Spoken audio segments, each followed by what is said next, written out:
High, hello everyone. আশা করি তোমরা সকলে খুব ভালো আছো এবং আমিও খুব ভালো আছি। তো অনেক দিন পর আবারও একটা ভয়েস ভিডিও নিয়ে আমি চলে এসেছি। তো এই ভিডিওটা হলো বড় মায়ের যে শ্যুটটা হয়েছিল তার বিটিএস। তো তোমরা অনেকেই দেখে ফেলেছো বড় মায়ের ভিডিওটা এবং অনেকেই প্রচুর ভালোবাসা দিয়েছো এবং অনেকেই শেয়ার করেছো। তো তাদের সকলকে অনেক অনেক ধন্যবাদ। তো ভিডিওর প্রথমেই তোমরা দেখতে পেলে ক্লে দিয়ে একটা চোখ বানানো হচ্ছে। হ্যাঁ, তো ঠিকই ধরেছো, ওটা বড় মায়ের ত্রিনয়ন বানানো হচ্ছিলো এবং এই ত্রিনয়নটা খুবই যত্ন সহকারে আমাকে বানিয়ে দিয়েছিল। ত্রিনয়নটা বানানো হচ্ছিল আগের দিন রাতের বেলা। আমরা দুজন মিলে অনেক রাত অবধি জেগেই ত্রিনয়নটা বানিয়েছিলাম। না, আমি কিছুই করিনি, যা করেছে দিদি করেছে, আমি শুধু পাশে বসে দেখছিলাম। তো তোমরা কমেন্টে জানিও যে ত্রিনয়নটা কেমন হয়েছে। আশা করি তোমাদের সকলের খুব ভালো লাগবে। আমার তো ভীষণ ভালো লেগেছে। তো আমি একবারই রিকোয়েস্ট করেছিলাম আমাকে ত্রিনয়নটা বানিয়ে দেওয়ার জন্য এবং সেই খুব যত্ন সহকারে আমাকে ত্রিনয়নটা বানিয়ে দিয়েছে, তার জন্য অনেক অনেক ধন্যবাদ। তো এরপর দেখো আমি চলে এসেছি স্টুডিওতে।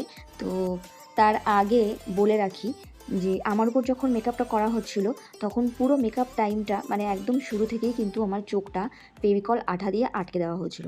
মানে পুরো মেকআপ স্টার্ট হওয়ার আগে থেকে পুরো শ্যুটটা চলাকালীন, যতক্ষণ না শ্যুট কমপ্লিট হয়েছে প্লাস মেকআপ তোলা হয়েছে, ততক্ষণ কিন্তু আমার চোখটা আঠা দিয়ে লাগানো ছিল।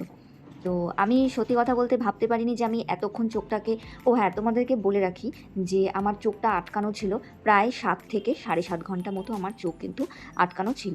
তো আমি ভাবতে পারিনি যে আমার চোখ এতক্ষণ আটকানো থাকবে আর আমি এতক্ষণ চোখ বন্ধ করে থাকতে পারবো পুরো শ্যুটিং টাইমটা। কারণ নর্মালি আমরা যদি 10 মিনিটও চোখ বন্ধ করে থাকি তা আমাদের কিন্তু ঘুম চলে আসে। তো আমি ভেবেছিলাম হয়তো আমার সাথেও সেটাই হতে পারে, কিন্তু না, দেখলাম সেটা আমার সাথে হয়নি। আমি যে অতক্ষণ চোখ বন্ধ করে বসেছিলাম, সত্যি কথা বলতে আমার কিন্তু তেমন কোনো কষ্টই হয়নি। হ্যাঁ, চোখে দেখতে পাচ্ছিলাম না ঠিকই, কিন্তু যারা পাশে ছিল তারা প্রতিনিয়তই আমাকে বলেছে যে তোর কষ্ট হচ্ছে কি না বা তোমার কষ্ট হচ্ছে কি না, আমাকে বারবার জিজ্ঞেস করছিল তুমি জল খাবে কি না। তো সত্যি কথা বলতে আমার সেই মুহূর্তে বা সেই সময়ে আমার কোনো জল তেষ্টাও পাইনি, আমার কোনো খিদেও পাইনি। আর সেদিন কিন্তু আমি বাড়ি থেকে টোটালি নির্জলাই ছিলাম। আর সত্যি কথা বলতে এই শ্যুটটা আমার কাছে ভীষণ চ্যালেঞ্জিং ছিল।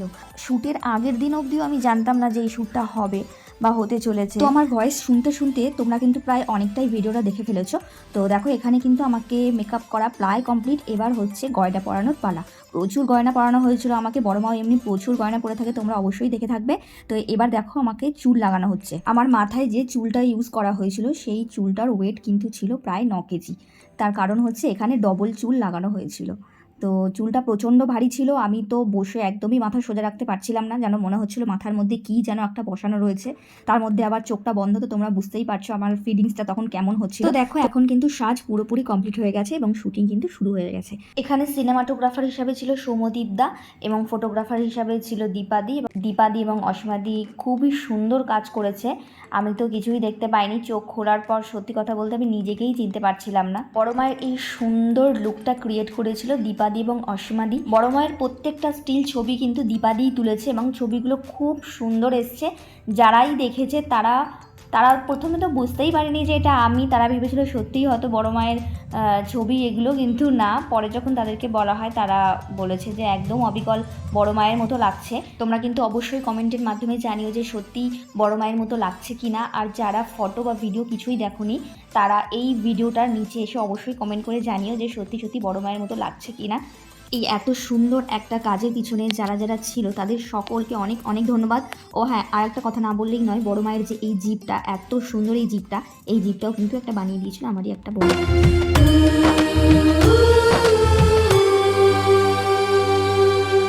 মুছে দেবে কান্না সে চোখের কোণে, রয়েছে নারীর সেই শক্তি মনে।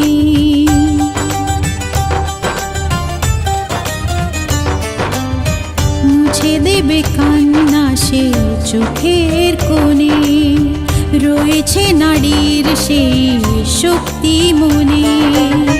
ভালোবাসাকে যাবে জীবনের গান, ভালোবাসাকে যাবে জীবনের গান, জিতে নেবে অধিকার তার সম্মান। যতই বাধা আসুক পথে, হারবে না সে কোনো মতে।